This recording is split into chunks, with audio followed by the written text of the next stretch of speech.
Something we heard time and time again was that SPDs really needed a standardized onboarding program.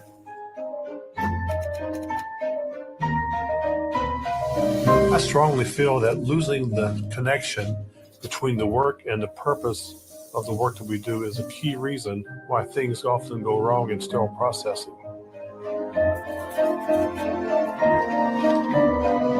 One thing that we really focused on in this program is that it needed to be practice-based. People needed to understand what was required in the department, how should they function, what were the steps.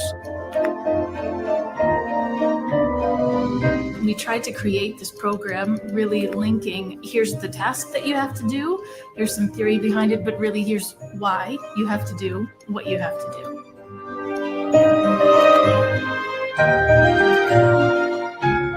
Understanding the why something is used and how it is used is crucial to connect the dots between the action and our role in patient safety.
Hello, everyone, and welcome back to another episode of Knowledge or Nonsense. And I am your host, Chimere Curry.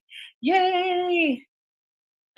We have a great show for you today. We are going to be with one of our most legendary SPD superheroes, Sharon Greene-Golden.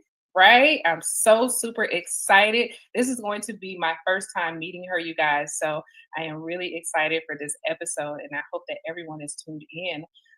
We're going to talk a little bit about access to leadership for non-clinical staff and what that looks like, and just get some insight from Ms. Golden on how to navigate that. Before we get into any of that, I want to give you guys a chance to go ahead, like, subscribe, comment, and share. Let us know who's in the house. We like to see it. We love to give you shout outs. We want to know that you're participating, that you're with us, and then ask us questions as well while you're here. So we're going to go ahead, take a short break to give you guys time to subscribe if you need to do that, and put your names out there so we can give you a shout out.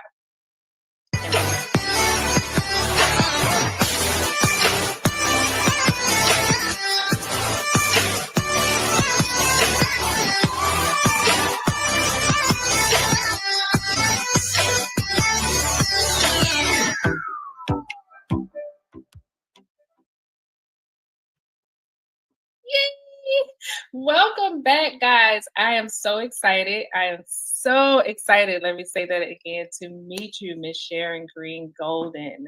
And I'm so thankful that you decided to do the show today. How are you?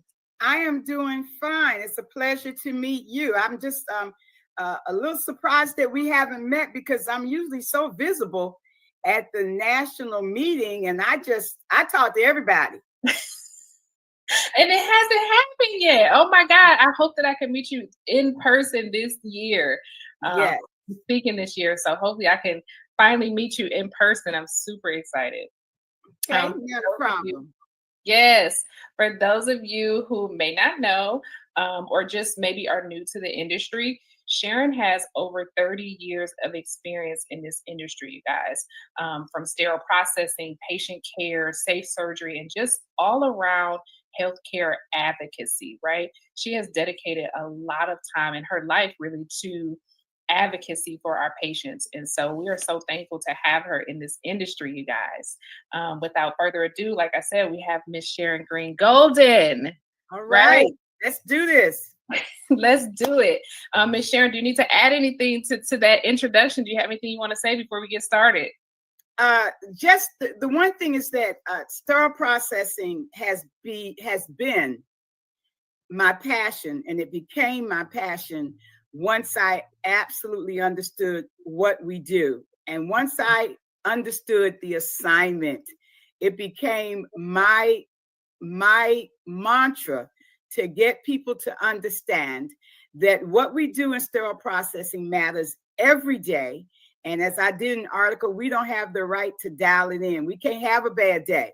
We work for the patient. The patient is expecting us to do our job, even though they don't even know we exist. And so to get people to understand, you're not just at a job, you are at a profession that impacts patients' lives every day. Every time they open a tray that you put together, you are now impacting that patient's life. And so what you do matters whether the world realizes it or not. So getting people to get off of their pity parties and say, don't nobody know we down here. Do what you're supposed to do every day, because the person that you save could be your family member or yourself. Yes, that part. I was just telling someone the other day that you have to do the right thing every time. Yes. Do the right thing every time. Follow that process every single time. Do it correctly every single time. Because the reality is, when we're in that building, we don't know what's going on outside. And That's so right. you're in here working, and God forbid, one of your family members come into this ER and they have to go into this OR.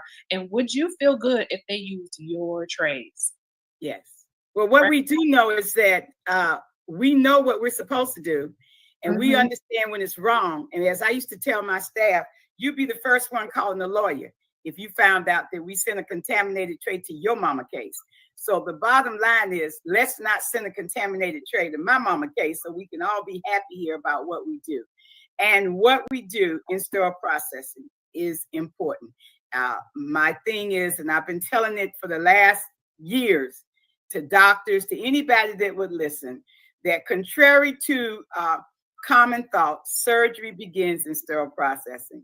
If we don't function, they don't function. So all of this backbiting and nitpicking we've done over the years, I've been doing this really over 35 years, has got to go, because we are a team. And if this part of the team doesn't function right, the next part of the team can't function right. It's nothing worse than opening up a surgical case, having a contaminated tray, having to redo everything in that room. The amount of money it costs to tear a room down, to start over, the time that we take to hold that patient's surgery up. Yes. It's priceless. We can't put a price on it. So bottom line is to, accept the assignment, do the assignment to the best of your ability. Yes. I've been in leadership for a long time. And one thing that I tell my staff is, we are sterile processing. We are every single one of these processes. And so when we send something upstairs for a case, and when they open it, it's incorrect, it has bioburden, et cetera, we haven't done anything at all. Right. This is what we do. And if we don't do that, that's the minimum, right? So if we don't do that, then we haven't done anything at all. That's right. That's right. So, man, look, I don't know if you got a chance to see the last episode, but we talked a little bit about employee burnout. And I feel like it kind of ties into what we're talking about today, because a lot of time in the work environment, we can get into a way where we feel unheard.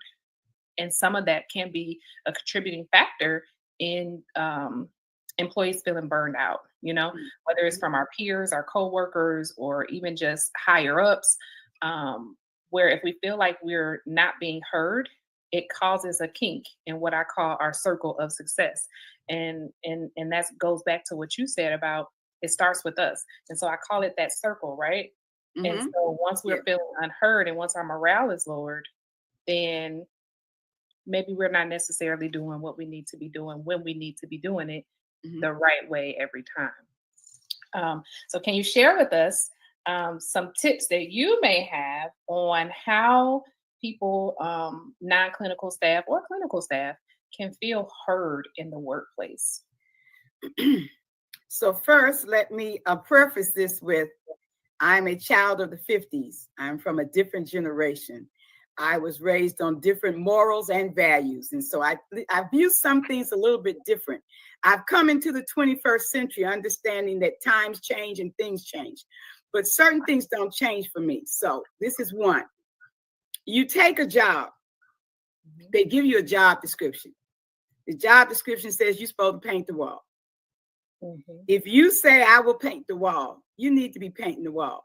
Now, nowhere in the job description did it say that on Tuesdays they would like your opinion, and on Wednesdays they'd like to hear if you really like painting the wall. It didn't say that. It said you come to work and you paint the wall. So that's the generation that I grew up in. We do what we were told to do, how we were told to do it. I do understand that people have voice, but it's all about knowing the right time to use your voice. It's all about being very effective about your articulation of what your thoughts are, and when you voice them and who you voice them to. If you're voicing your opinion to your peers who cannot help themselves, better less not help you, you are not going nowhere. Exactly. If you're voicing your opinion in anger, nobody's listening. Because you see, listening requires that I be willing to hear. And here requires that I be willing to listen. And I have to be willing to listen without thinking about a response. Well, if you attack me, I'm going on defense, and all I'm going to hear is get your response together. So what I tell people is that if you have an opinion, then you have to, first of all, put that opinion down, pen to paper. Make sure your opinion makes sense. Yes. Don't ask us not to ask you to wear gloves in econ. That's never gonna go. That's not a good opinion. That's not a good thought. And you have to wear PPE. So to come and say, I don't understand why y'all always make sure I have to have my gloves and my shoe covers on, because that's the process and that's the best standard. That's best practice. So don't give an opinion about that. Now, you have an opinion about when you should go to your break. I can listen to that.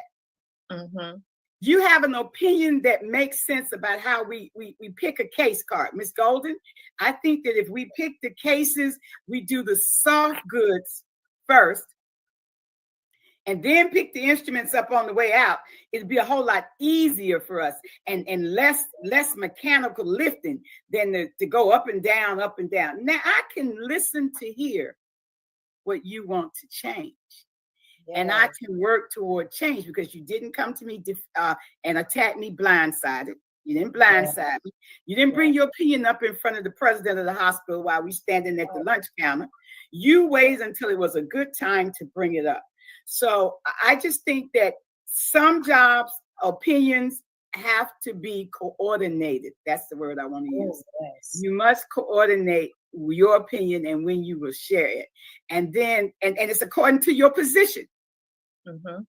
As a leader, I can give my opinion sometimes right off the cuff because I'm a leader and they're willing to hear from me as a leader. Yes. As the person following me on the walk, I'm the leader, you following. You have to be very, very strategic about when you throw your line into the water, because it may not be accepted. So I just think that there is a time, as the words are, there's a time and a place for everything. You took the words right out of my mouth. I was going to absolutely just say that there is a time and a place for everything. And it's very important in communication that you understand that. Yes. You said something a little bit, just a little bit back, and I'm trying to remember because it made me think about myself when I was young in this industry. And I had someone call over from the OR, and they're hollering, they're mad, they're upset. And so I said, look, you have to calm down because I can't hear you. And they took that as I couldn't hear them, and they were already hollering and they got louder. I can't hear you because you're talking to me so aggressively that I can't process what you're saying because now I'm getting defensive. So I had to go to the room and say, look, I just want you to tell me, what is it that you need? Because at that point, I was already gone. Right. And you know, when we react to communication defensively, nobody wins. And we have to remember we're working for the patient. So there's a patient on the table, they're having a problem. This is not the time for us to draw a line in the sand and I decide where I'm going to be and you decide where you're going to be. But at the end of the day, we are human beings. And so how you approach me determines how I will react. I have told this story before. I had a nurse call me, and she called me and she said, Dr. Boo wants you in the room now. And I said, well, what is it? She said, I don't know. I said, but you in the room. You don't know and you in the room? She said, I don't know. He just said you need to get here right now. And I said to her again, you need to tell me what is it something I can bring to help? Is there a tray you need? Is there some information I need to bring? I need to know what to bring. And she yelled at me again and said, he said, just get here. And I said, this is in my younger day. I said, listen, tell me if I need to bring a gun or a knife. And the doctor yelled, hold up, Miss Golden. I just want to show you some scissors. I said, okay, I'm coming. So the reaction they had in the room was, oh, Lord, she coming. I'm like, okay, I'm coming now. But tell me, do I bring a gun or a knife? Because this sounds like a fight. And so since you don't know, you in the room with the patient, you don't know what y'all need. And I didn't know I was on speakerphone. That's another thing, putting somebody on speakerphone. She had me on speakerphone. I didn't know. She's talking to me, and I think we're having a private conversation. And so when I said to her, I need to know if I need to bring a gun or a knife, the doctor was like, oh, hold on, Miss Golden. Just about some scissors, baby. Just about some scissors. They say, like, wait a minute now. I'm like, I'm on my way, sir. I'm coming to see about what your problem is about the scissors. But she had already put me into the position to where neither one of us was helping the situation. And neither was the physician who was listening in on the call. He could have said anywhere along there, Miss Golden, it's about some scissors, boo, some scissors. He didn't, he chose to want to listen to this controversial back and forth because you see, people like controversy. Yeah, they like controversy. Here was OR and SPD again. And here he was, the chief of the room, in the middle of it. He kept his mouth shut too. You know, when we talked about it later, he told me, he said, you know what? She was wrong for having you on speakerphone. And I should have spoke up when you said what it is. What did they need? I really should have said it's about some scissors, Miss Golden. He said, so, you know, I was wrong. So we learned from that.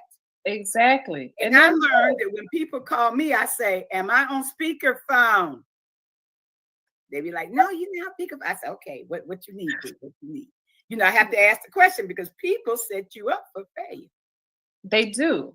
And that story brings me to, I always say, when you come with concerns, come with solutions. Yes.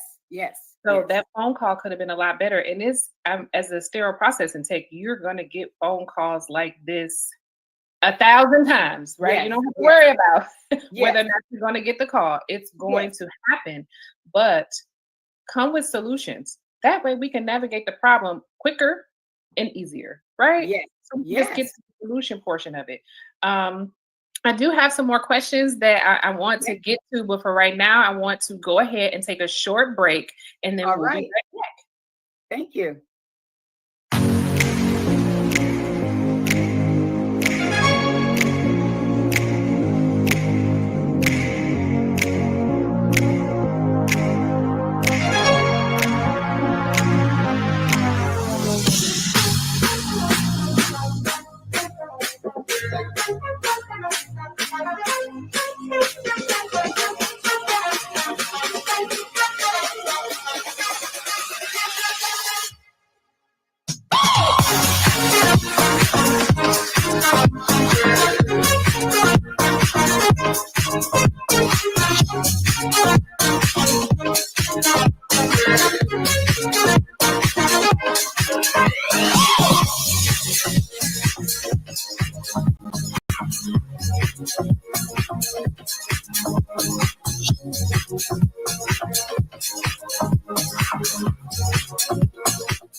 Hello. We are back for any of you guys who are just tuning in with Miss Sharon Greene-Golden, Golden, one of our legends in the industry.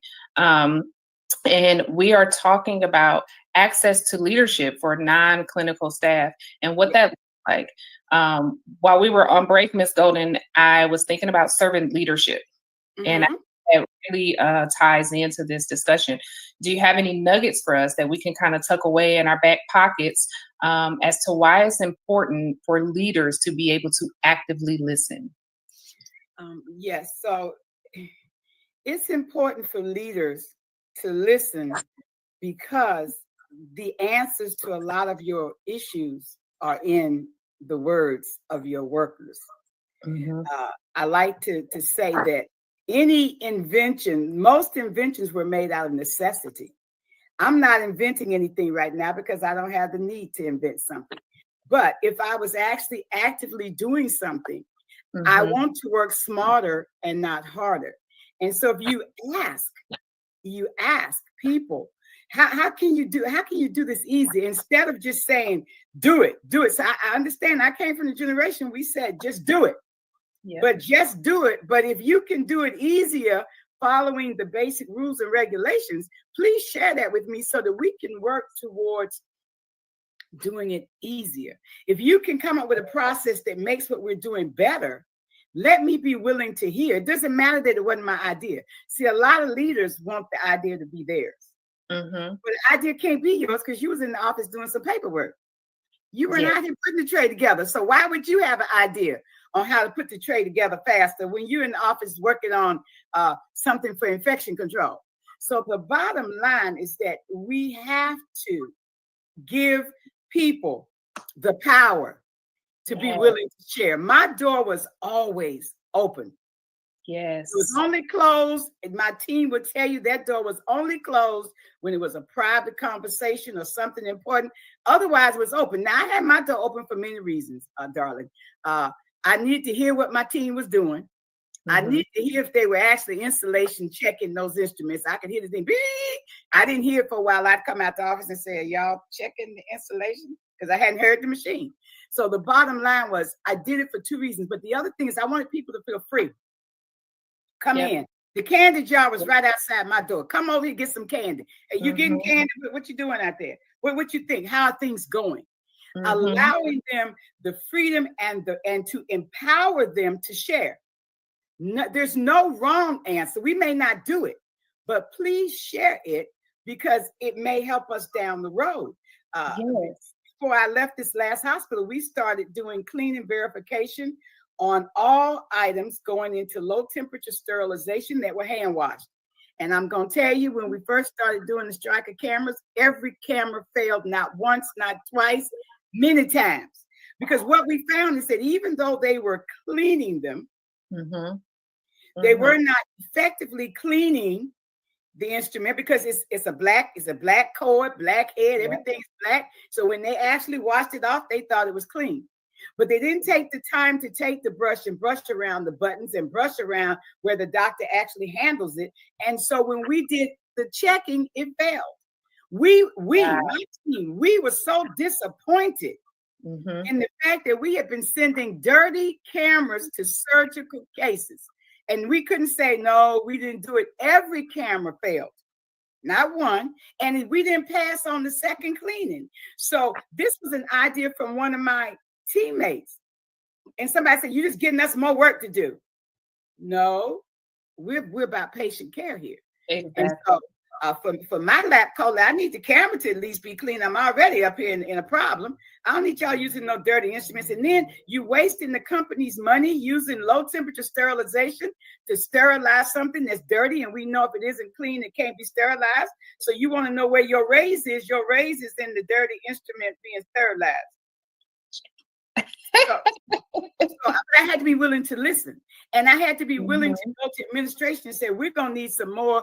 We happen to be using ATP, some more machines, because we need to check all these things. And then because we had the data to prove that everything failed, they were like, really? I was like, yeah, really. Yeah. And we've been standing up here proudly talking about we process 20, 40 cameras a day. Now we got to say, we need to be quiet till we start paying. So, listening is important and allowing people to share. Yes. You don't know as a leader, I don't know all the answers. I don't know all the answers at all. And as you become a higher up leader, even less answers because you're no longer in the trenches. See, when you're in the trenches, you can get some answers because you was out there putting the trade together. And there you go. And that's something. So as a leader, I follow the same policy as you. My door is always open. And I used to tell my staff, come to me. Come to me. I want you to talk to me. If I'm putting out a process and you feel like you have a better way, let me know. Let's talk about it. Yes. Right. I feel like when you have that environment, it fosters trust and respect because you're creating that safe space for them to be able to speak up. Yes. Right? So when you have that open door policy, and you're not always just pushing people away and telling people, no, you got to talk to me at this time, or, whatever the case may be, then the staff feel free to come to you and give you those ideas on better ways to process and better ways to do things. One thing that I think is a really good gem is I, in my past life, did it was called employee engagement. And so that is where we looked at processes that were in the department. And so it was our inter-department, right?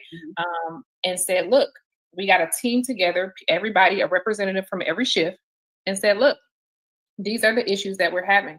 I want you guys to get with your coworkers and come up with some ideas on how we can make that better. So being inclusive and what that looks like for decision making, it really mattered in a department. So that was a really good and that allowed your team to also know that you care. See, when you're dealing with human beings, we're a very fickle group of things. We want to know that not only do you hear me, not only did you listen, but you care. Yes. You didn't just throw what I said under the rug.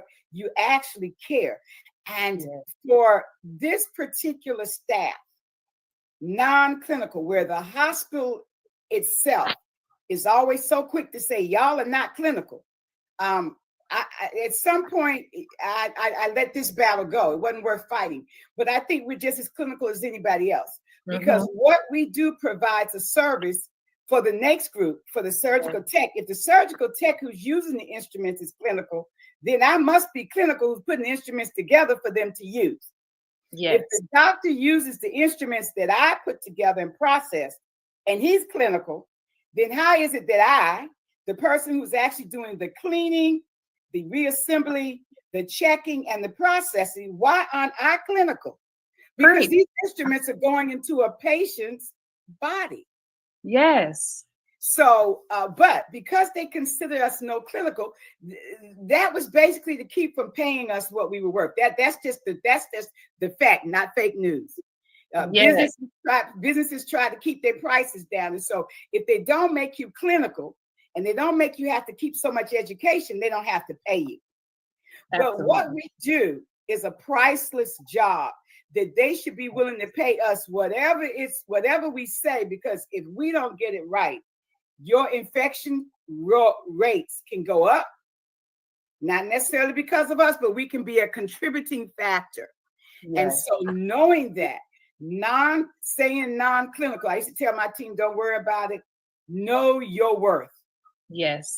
Absolutely. Know your importance.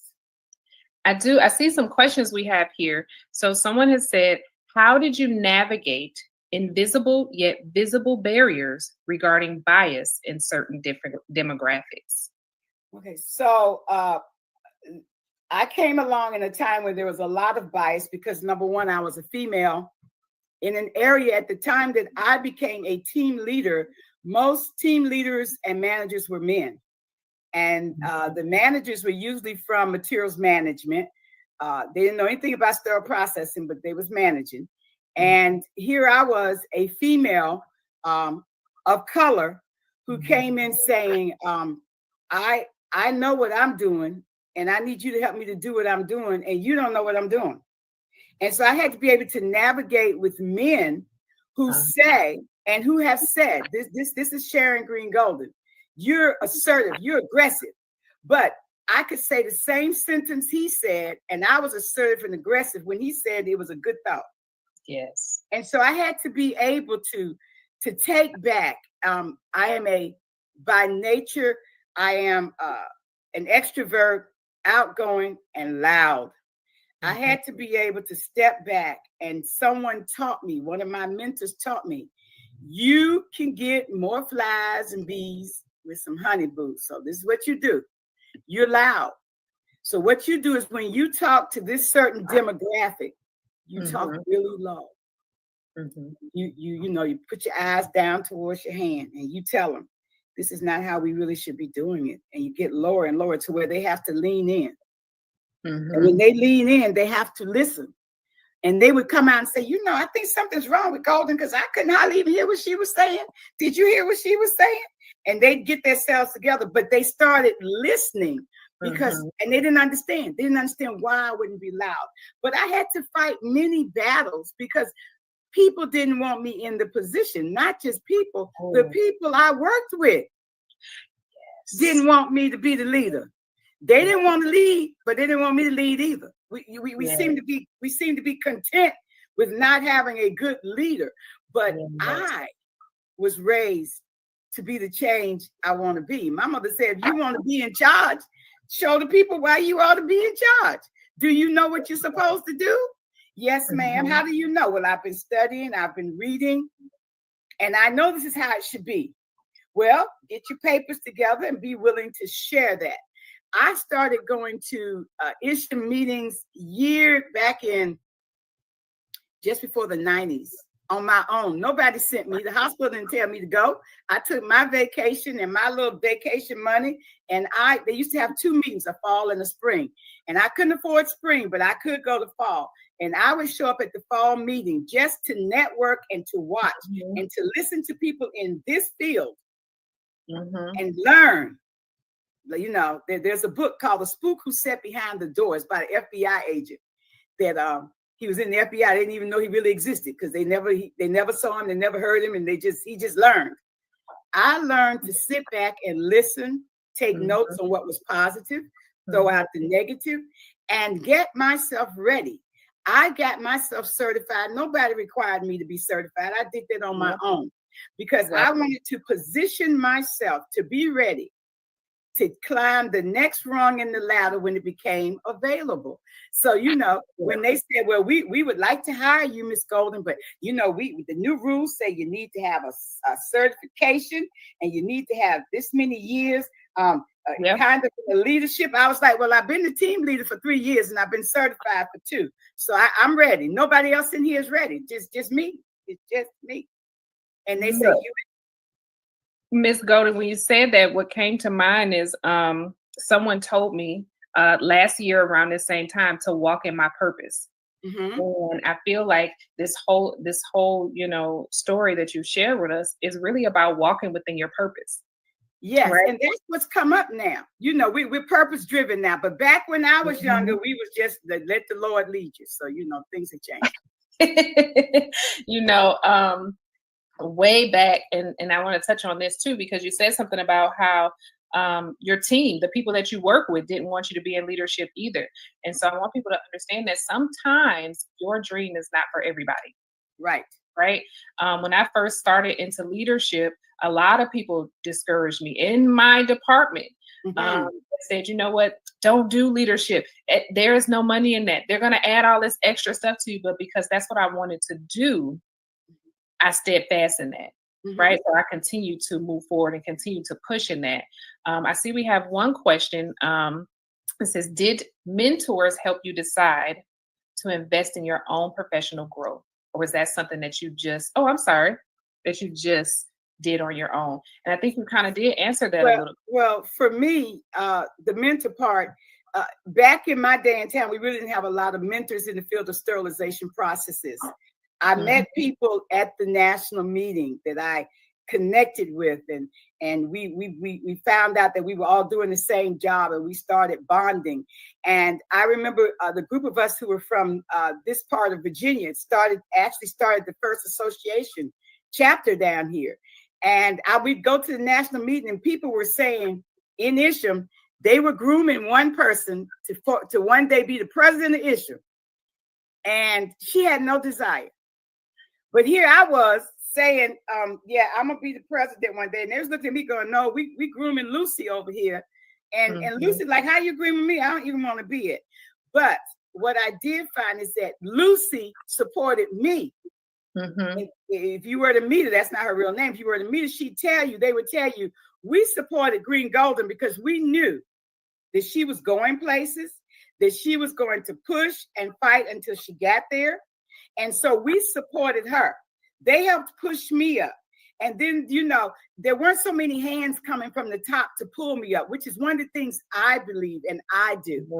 I believe in reaching back and pulling other people up because, I was sharing with Sharon Combs. Being on the mountaintop by yourself is no fun. After you got up there and looked around, you by yourself. I need people with me. I'm a social object. I need to have a lot of people to say, "Ooh, we on top of the mountain." So everybody isn't going to be a leader, but we can all be on top of the mountain. So I believe in pulling you up if you want to come. So there was a time in my life where I reached out. It was a time in my life where I pushed employees because I saw their potential. I could see their gift. And I would try to instill in them, you have a gift. You have a gift. Only if you work your potential. But it got to the point in my last years, darling, where I said, hey, I'm too tired to pull y'all. If you don't want to go, okay. So now I got to the point where even at national meetings now, I will talk to anybody about what they need to do to further themselves. But I'm not pulling as much as I used to. I've gotten older. I'm like, okay, if you really don't want to come, okay. But if you want to come, I'll be your best mentor, your best fighter, your best cheerleader. I will get the answers for you if you want to go. So, that's the difference. But there's something that was born in me that said, I'm a child of the 50s, the 60s. It said, hey, Martin Luther King said, I've been to the mountaintop. Listen, he didn't get there just walking. He had to fight his way up. And so I had to fight. And that's what people have to understand. Some things you have to push because you want it. Not because somebody said, but because and if you want it, you do the work. Absolutely. So I want to go ahead on that note and take a short break. And then when we come back, we're going to talk more about reaching back and pulling people up, because that was a great one. Okay. All right.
Thank you, Madam President Chimere Curry, for challenging me to be the change I want to see.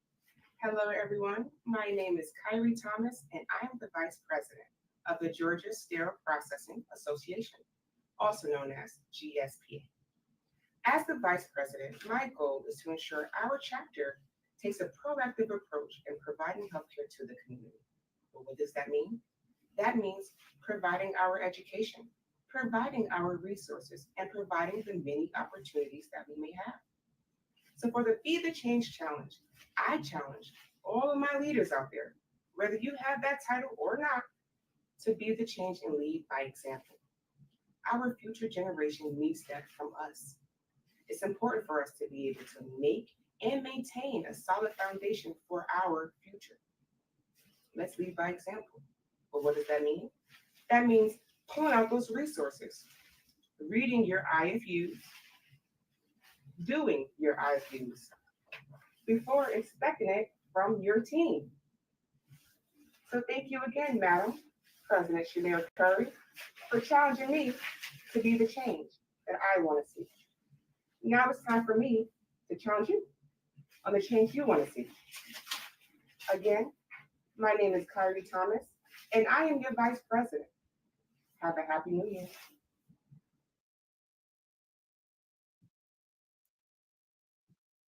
And we are back. We had a short message from GSPA and their Be the Yes. Change Challenge. Yes. Right? So that Yes. was awesome. Miss Sharon, while I have you, I would like to ask you to take the challenge to be the change and just be the change that you want to see, which you already promote, right?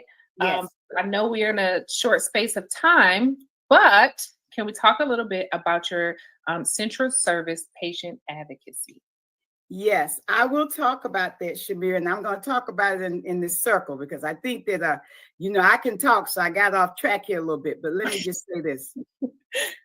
In the non-clinical setting of sterile processing in most hospitals, they have not set it up to where people can work towards advancement. That's one of the things that's hard for us.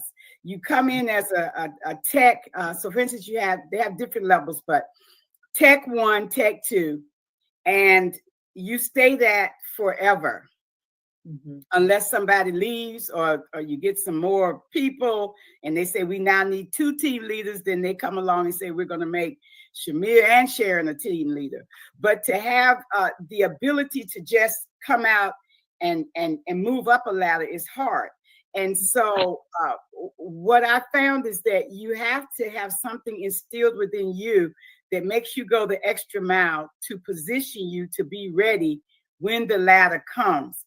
And so I pushed my employees, don't just be a CRCST. After 3 years, I pushed you to get your CIS. Now, I needed you to have 3 years because you cannot be a specialist. You just learned the Mayo from the Mets yesterday. So you need time. Experience comes with time. And so I would have them get your CIS. When the CER came out, I told everybody, let's go get it. Let's get it. So we'll be in the position. When they come and say you have to have it, it'll already be done. And then as we work on ladders within human resources, and we say, well, we want to pay people on ladder 3, they have to have 3 certifications. You ready? You can't be ready with no certification. Talking about, well, they're not paying me for the certification. No, do some things for yourself. Do some things to better yourself. And so I think that there is a place for ladders in sterile processing. We're still working that out, and people have to push it. Leaders have to push it, and then the money has to fit. But it is coming. I want you to know that will be something that will be there, because I do believe that the sterile processing staff deserves to make the same amount of money as the techs in the OR. That we should all be on the same clinical, non-clinical call, whatever the ladder you want it to be. Just make my check be comparable to what they're doing, because one can't work without the other. I started my business back in 2012 because I was looking down the road and saying, you need to have your own LLC. You're speaking, you're teaching, you need to have a covering that's separate. And then I thought about it. I said, you know what? I am about the patient. I am about what we do matters, but what we do matters for the patient. I am a patient advocate. I don't want any patient to ever come into a hospital anywhere, but especially where I say I'm the leader, and leave getting an infection because we gave them a contaminated tray. When infection control calls me and says, Ms. Golden, the total knee patient from yesterday, 2 weeks ago got an infection. Can you go look through the records and tell us, did you all IUSS anything? How did you process those trays? I want to be able to go through those records and say no, because I don't believe in it. We didn't IUSS nothing. Number 2, those trays were processed according to best practice standards and policies. Number 3, those trays have been used on 6 other patients since Mr. Jones, and none of them have infections. So there has to be something else. I would always ask the question, what is the patient growing? What is the patient growing? I used to go to total joint classes where I taught patients, because I've had both knees done. You can infect yourself. Now, understand, the hospital's going to have to pay, because the law says within, I think it's still 90 days. If a total joint patient gets an infection, it's attributed to the hospital. But I want you as a patient to know the doctor told you not to get in the bathtub and you had your whole knee in the tub and it got wet. And then you tried to dry it and now you have an infection. So we need to know what you grow. You can grow staph yourself because that's on your body. So the bottom line is I taught people, take care of yourself and understand the department I'm working in. We're going to do our job. And you should get your total knee and have no adverse reactions to an infection, because what you're going to do as a patient advocate, I'm telling you, when the doctor comes in the room, don't let him touch your leg till you see him wash his hands. Yes. Don't let the nurse touch you either.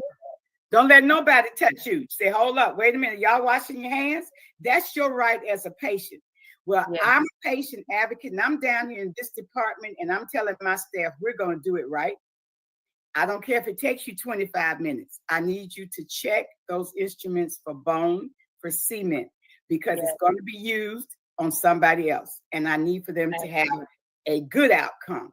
So I named my company Central Service Patient Advocate. I was CSPA before there was an HSPA. I was CSPA because that's what I believe. And anyone who's ever talked to me will tell you that's who I am. I am about doing the right thing for our patients. I love it. Look, before we get out of here, Miss Sharon, can you please tell everyone how they can contact you? Email, website, etc. Okay, so you can contact me on the email. My email is actually greenegldn@gmail.com. I actually have a website. It's Greene-Golden. I saw it. It's GRENEGOLDEN.com. I have a wonderful website. Go out there, check it and hit it and look at it. I'm very proud of it.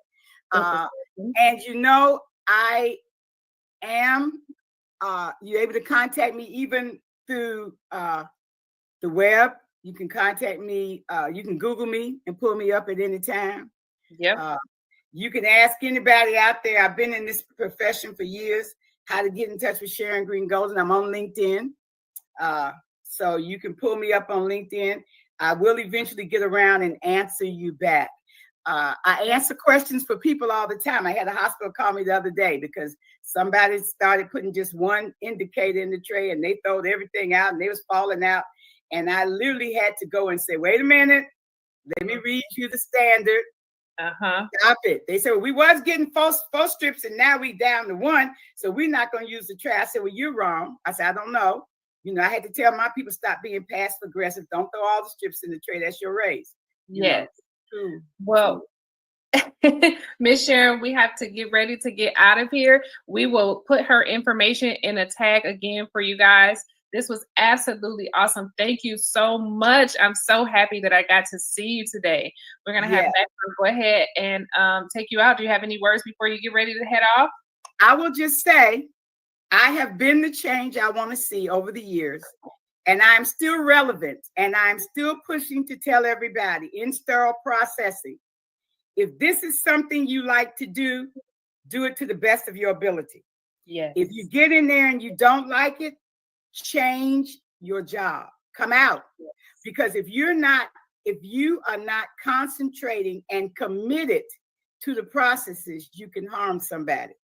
So when I say be the change you want to be, if this is not your profession, let it go. Maybe you're supposed to be a fisherman. I don't know. Go find what makes your heart happy. And when you do that, you will always be the change you want to be, you want to see, because you will be constantly moving forward and never looking back. Thank you so much for having me on the show. Thank you. Thank you.